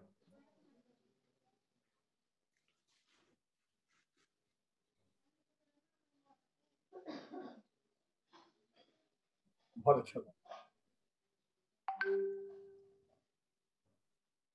और जैसे अभी बाकी सबने कहा, तो पूरा ग्लेज परिवार मुझे नजर आया। सब लोग एक साथ दिखे, खुश दिखे, मुस्कुराते हुए। और सबसे अच्छी बात ये थी कि अब जो ये परिवार है, जैसे अभी चेतन जी ने कहा, ये सिर्फ पैसे से नहीं बढ़ा। मैंने जो वो लोग देखे, वो आध्यात्मिक रूप से, बौद्धिक रूप से, मतलब जो 4 हेल्थ की मैं बात करता हूँ, वो चारों हेल्थ में वो हर तरह से परफेक्ट, और वो इतने वंडरफुल लग रहे थे, इतने शानदार लग रहे थे। मतलब मुझे ऐसा लग रहा था कि अगर कोई चीज जन्नत होती है, या अगर कोई चीज ऐसी है जो मतलब कोई अलग दुनिया है, तो मैं उस दुनिया को देख पाया। मतलब वो शब्दों में मैं बयान भी नहीं कर पा रहा, but it was amazing, amazing. और जो 3 चीजें थी वहां पर, पूरा ग्लेज परिवार दिखा, समृद्ध दिखा।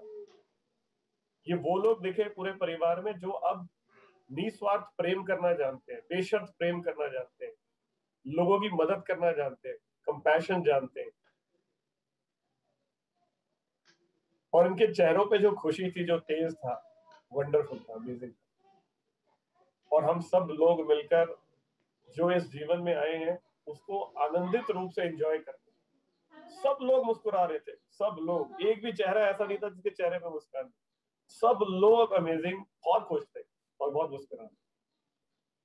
आपका बहुत बहुत धन्यवाद रोमश्री जी, बहुत बहुत धन्यवाद। मैं ये बताऊंगा जरूर कि ये कार्यक्रम जब शुरू करने का विचार आया, ऊपर वाले ने जब ये आशीर्वाद दिया, तो हुआ ये था कि अब से करीब 4-5 दिन पहले की बात है, 5-6 दिन हो गए, एक ही समय पे मैं कई लोगों की क्रियाएं अटेंड कर रहा था, जो 13वीं कहते हैं आप उसे, क्रियाक्रम कहते हैं, मतलब क्योंकि अब वक्त ऐसा चल रहा था कि ऑनलाइन था। तो मेरा एक कजन था 24 साल की उम्र का, वो भी चला गया, और हमारे साथी राजू थे, इसके अलावा हमारे बड़े अच्छे मित्र हेमंत चोपड़ा, उनके पिताजी, तो ऐसे बहुत सारे लोग हैं जो हमें छोड़कर गए, और ऑनलाइन बहुत सारे लोगों के जो कार्यक्रम थे वो मैं अटेंड कर रहा था।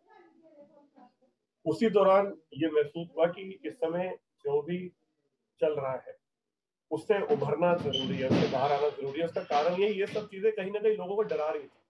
जैसे अभी रंजनी ने बड़ी अच्छी बात बोली कि हम लोगों को ये समझाते हैं आप हॉस्पिटल मत जाओ, आपको हॉस्पिटल जाना नहीं है, यानी जब हम किसी को कहते हैं कि नहीं करना तो उन्हें हमसे अट्रैक्ट कर रहे हैं, तो हमारे मन में विचार वैसे चलने शुरू हो गए। और अगर जीवन में आप कहीं अटक जाते हैं तो आप भटक जाते हैं। अगर आप कहीं अटक गए तो समझ लीजिए आप भटक गए, और हम कहीं ना कहीं उस थॉट में अटक गए। उस थॉट से बाहर आना जरूरी था, और उस तरफ देखना जरूरी था जहाँ प्रकाश है, प्रकाश की ओर देखना जरूरी, संभावनाओं की ओर देखना जरूरी। इसलिए ये आदेश हुआ। बहुत सारे लोग, जैसे रंजनी ने कहा कि मैं सोच रही थी कि कुछ ऐसा हो, मेरी जब आपसे बात हुई रोमश्री जी, आपने कहा कि मैं सोच रही थी कि कुछ ऐसा हो, तो मुझे लगता है ये आप सबकी सोच ही थी, जिस सोच ने जो बीज था उसने जन्म लिया, और हम सब लोग एक साथ एकत्रित थे।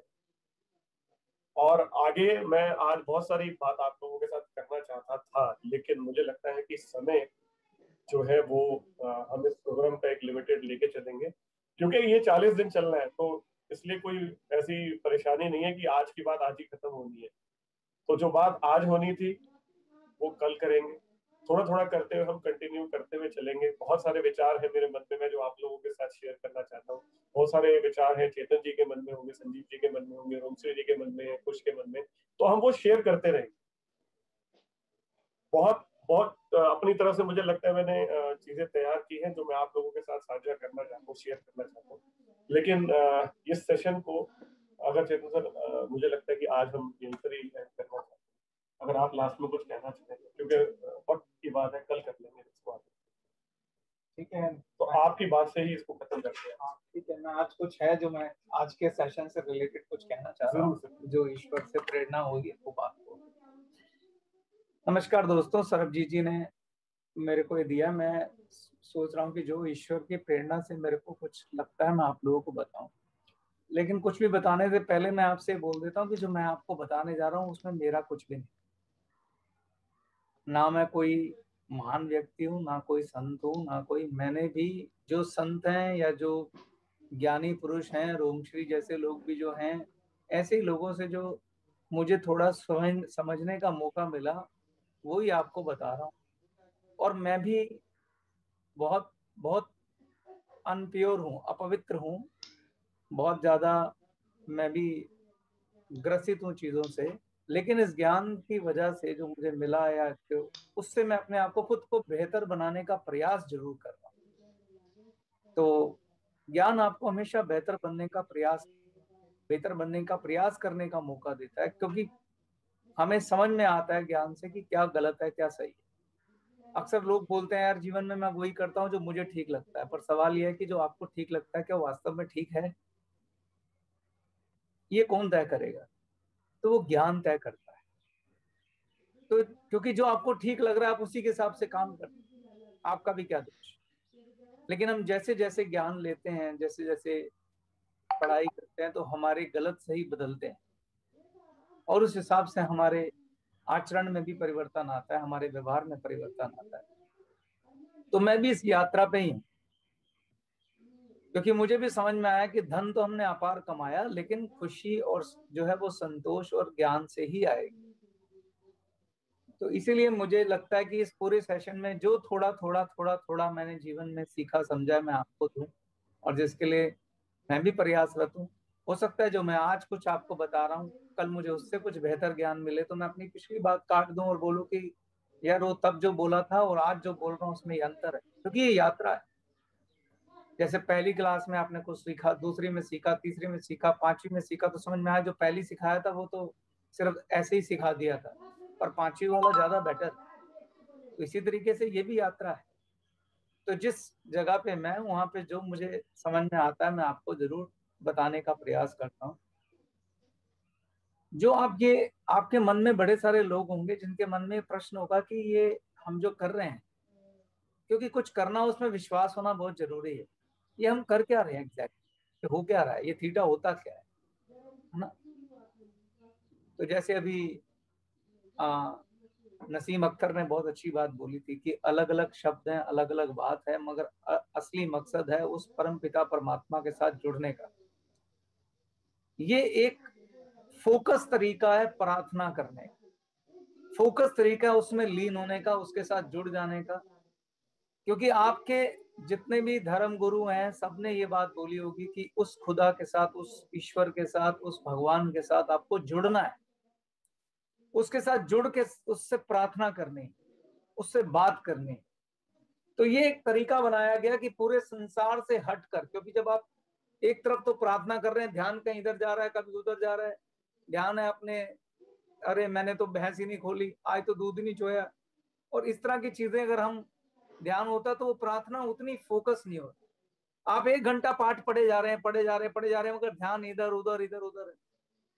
लेकिन जब आप मेडिटेशन यानी साधना करते उस समय आप थोड़ी देर के लिए पूरी दुनिया से कट जाते।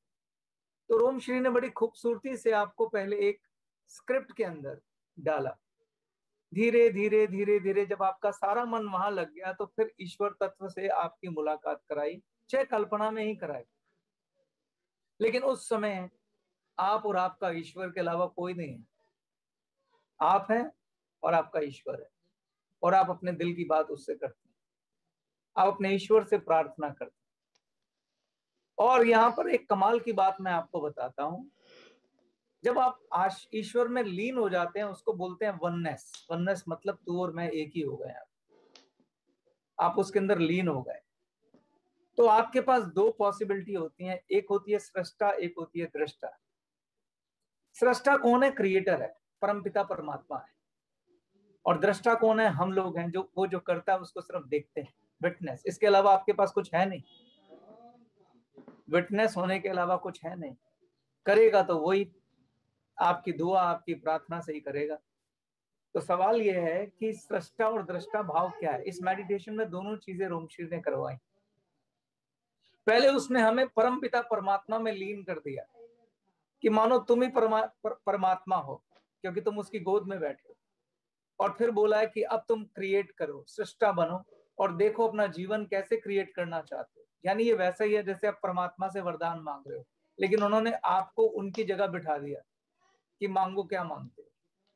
फिर आपने खूबसूरत जीवन का वहां पे चित्रण किया, मैं ऐसा चाहता हूं, वैसा चाहता हूं, परिवार, देश, ग्लेज, उसके साथ आपकी समृद्धि, आपका ज्ञान, बुद्धि, जो भी आप मांग सकते थे, आपने वैसा एक संसार क्रिएट किया, क्योंकि आपको सबसे ज्यादा पावर दे दी है क्रिएट करने के लिए। इसको बोलते हैं सृष्टा यानी सर्जनकर्ता यानी कि क्रिएटर। फिर आपने उनसे बोला कि हे प्रभु, अब मैं विटनेस हूं, मुझे दिखाओ कि क्या होने वाला है। मांग तो लिया, तो भविष्य में क्या होने वाला। फिर आपने उसको देखा, उसकी कल्पना।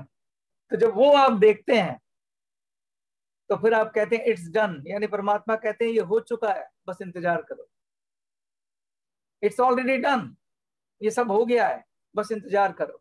तो ये जो फोकस होके प्रार्थना है, जो भी रोमश्री आपको बोल रही थी कि मैंने आपको पहले दिन बोला था, सबकॉन्शियस माइंड की जो पावर है बहुत पावरफुल होती है वो पावर, लेकिन उसको हाईएस्ट कमांड इसी तरीके से दी जाती है। तो ये 99% सक्सेसफुल रहता है, प्रोवाइडेड आप पूरा फोकस होके और पूरा विश्वास करके ये क्रिया करें, वो परमात्मा पे 100% भरोसा करके करें, तो ये आप सृष्टा भी बन जाएंगे और आप दृष्टा भी बन जाएंगे। हम अदरवाइज ये कर नहीं पाते। हम सब लोग भगवान में विश्वास करते हैं, प्रार्थना करते हैं, मंदिर में जाते हैं, घंटी बजाते हैं, लेकिन ऐसे थोड़ी देर बैठकर उसके साथ जुड़ते नहीं है। तो ये जुड़ने का प्रोसेस, ये मेडिटेशन उसके साथ खुद को जोड़ने की एक क्रिया है। और अब तक जो मैं बाकी बातें आप लोगों के साथ कर रहा हूं उसमें मैं ज्ञान को बहुत तवज्जो दे रहा हूं। जानते हैं क्यों मैं ज्ञान को तवज्जो दे रहा हूं? थोड़ी देर के लिए एक प्रश्न है मेरा आपसे। मानो कि आपके सामने ईश्वर खड़ा हो गया और उसने बोला मांगो, क्या मांगते हो? अब मुझे बताइए कि अगर बुद्धिमान व्यक्ति अच्छा मांगेगा या मूर्ख व्यक्ति अच्छा मांगेगा? बुद्धिमान व्यक्ति। बुद्धिमान व्यक्ति। तो जब आपके पास ज्ञान होगा तो आप श्रेष्ठ मांगेंगे। जब आपके पास सद्बुद्धि होगी आप श्रेष्ठतम मांगेंगे। इसलिए ईश्वर से पहली चीज मांगो कि सद्बुद्धि दे दे। जैसे सद्बुद्धि मांगोगे इससे बड़ी चालाकी कोई हो नहीं सकती, क्योंकि सद्बुद्धि आई तो तुम वो मांगोगे जो सबसे श्रेष्ठ है, जो सबसे अच्छा है, जो सबसे बड़ा है। ईश्वर आपको समुद्र देने को तैयार है तो आप नाली क्यों मांग रहे हैं? तो इसीलिए ज्ञान और सद्बुद्धि पहली मांग होनी चाहिए। सबसे पहली मांग होनी चाहिए कि सद्बुद्धि दे दे ईश्वर। जब वो सद्बुद्धि दे देगा तो फिर आगे जो मांगोगे वो हाईएस्ट मांगोगे। रोमशरी ने एक चीज बोली थी बीच में कि इनका भला करना हाईएस्ट वे में, सबसे ऊंचे तरीके से।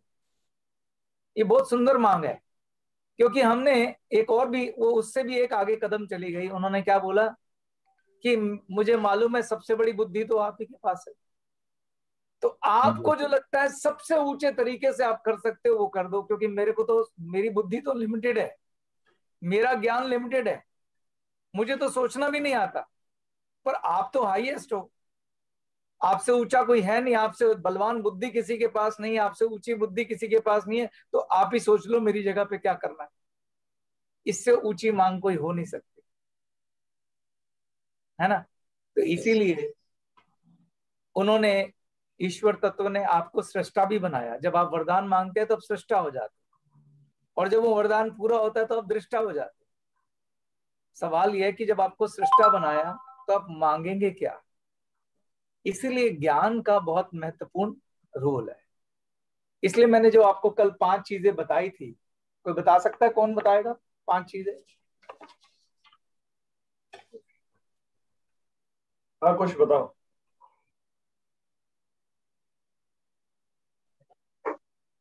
सबसे पहले चेतन सर आपने बताया था ज्ञान, दूसरे नंबर पर बताया था सर ध्यान, तीसरे पे था दान, चौथे पे था जप, 5वें पे था समाधि। Very good. ज्ञान, ध्यान, दान, जप, समाधि, ये सीक्वेंस में है। जब आप ज्ञान लेते हैं तो एक होता है ऊपरी ज्ञान ले लिया। ज्ञान लेने के 2 साधन हैं, एक सत्संग जो इस समय चल रहा है और एक स्वाध्याय जो आप पढ़ते हैं। आप जिस भी धर्म से हो, सब ज्ञान श्रेष्ठ है, कोई ज्ञान छोटा बड़ा नहीं है, क्योंकि ईश्वर ने कोई भेदभाव नहीं किया, सब जगह ऊंचे पुरुष, ज्ञानी पुरुष भेजे हैं उन्होंने। तो आप स्वाध्याय करिए, आप जो भी ईश्वर ने आपके धर्म में अच्छी किताबें, अच्छा ज्ञान का तरीका दिया है, गुरु ग्रंथ साहब दिया है, कुरान दिया है, भागवत गीता दिया है, रामायण दिया है, महाभारत दिया है, बाइबल दिया है, आप उसको खुद पढ़िए, स्वाध्याय, उससे आपको सच्चा ज्ञान प्राप्त होगा। और उसके बाद ध्यान, जो आपने ज्ञान लिया उसका चिंतन करिए, उसके बारे में सोचिए,